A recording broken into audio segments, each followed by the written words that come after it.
Can you imagine if I went to the grocery store today and just as I was checking out and the cashier said, okay, that will be $50. Imagine if I gave her this piece of paper with all seriousness and said, okay, here you go. Here's my money. She would look at me like I had lost my mind because this is only a piece of paper. This isn't worth $100. It's actually only worth maybe a penny. The value of this is not $100. And so she would think that I was crazy. Well, imagine if suddenly you were transported to a land, some town somewhere, where when you got there, you noticed that everyone there was using this as money. They were handing each other pieces of paper like this and accepting it from each other as having the value of $100. Wouldn't you just have this urge to go to everybody and shake them a little bit and say, hello, do you realize that this is just a piece of paper? It's not $100. It's really not worth $100. What are you guys doing? Somebody has lied to you and fooled you into thinking that what you're holding in your hand actually has value that it doesn't have. Well, I feel that same way when I look at our culture. When I look at what I'm watching on television, what I see in the news, on the magazines, everywhere I look, I feel that same way about the value that we have placed upon being skinny. I feel like we've all been duped into believing that being skinny has immense value, that it is almost the highest achievement any person could ever accomplish.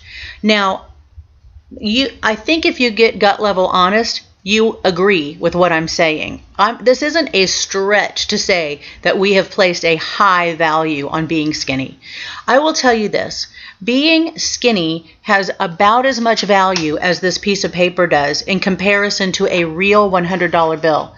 Being healthy has immense value because being healthy means that you're going to have a great quality of life and that you can continue to live contributing to your family, contributing to your society.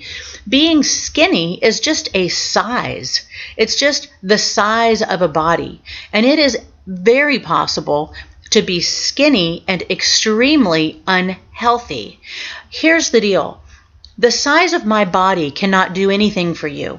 The size of my body cannot help you at all. It cannot leave any legacy to my children or to my world. When we go to memorial services, think about this. When you go to the memorial service of a loved one, do you ever hear anyone talking about that person's weight? Oh gosh, good old Aunt Betsy, she just always kept her BMI right in the pocket. I love that gal. No, we don't talk about that kind of stuff. You know why? Because that isn't what has value.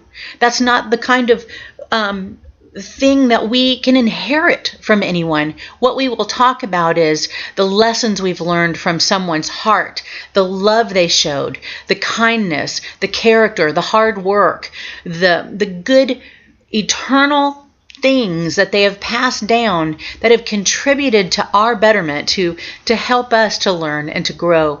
And so that's what we need to remember about ourselves as we live our lives, that what we want to place a high value on needs to be the things that have real value. I feel like, we spend so much of our time, and I'm talking about, as a Christian, what I see Christians even doing, we spend so much time focusing on this part of us, this flesh, this part of us. It's the only part that is going to turn to dust. It's the only part of us that will not leave a legacy. And actually in 1 Timothy 4:8, there's a scripture that tells us that physical exercise, taking care of our physical body, profits us a little. It's good for us. But it says godliness is what matters most because it contributes to this life and the one to come.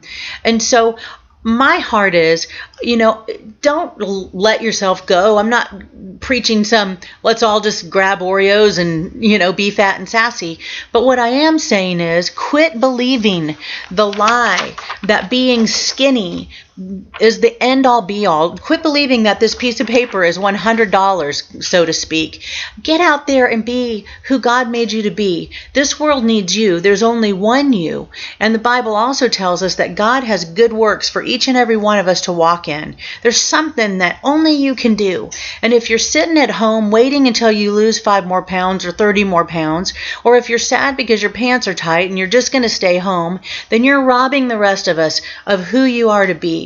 And so my encouragement is open your eyes. Let's take away the fake value of being thin and get out there and be light and hope and love to a world that needs us. There are hurting people right next door. That person that works right next to you needs a hug or a smile. And if we are so worried about the size of our rear ends that we can't see the hurting around us, then we are going to miss our stage cues. So let's get out there, quit believing in the fake money, and be who God's called us to be.